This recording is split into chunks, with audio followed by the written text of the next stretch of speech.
UPT Pantai Losari menyiapkan penerapan retribusi parkir resmi di kawasan Anjungan Pantai Losari, Makassar. Kebijakan ini diwacanakan sebagai langkah penataan parkir menyusul maraknya praktik parkir liar yang selama ini dikeluhkan pengunjung karena tidak memiliki dasar hukum dan sistem pengelolaan yang jelas. Kepala UPT Pantai Losari Makassar, Mulyani Rosa Arifin, mengatakan pihaknya tengah menyiapkan skema penataan parkir yang lebih tertib dan resmi melalui kerjasama dengan Perumda Parkir Makassar Raya.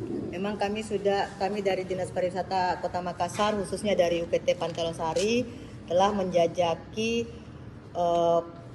penataan parkir yang selama ini selalu ada parkir liar di sana.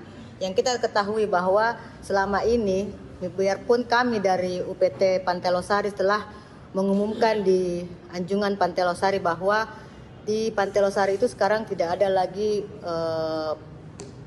free parking, tapi kenyataannya di lapangan masih ada oknum-oknum yang memungut parkir sampai 10.000 per kendaraan, yaitu mobil dan 5.000 untuk motor, dan itu adalah parkir liar.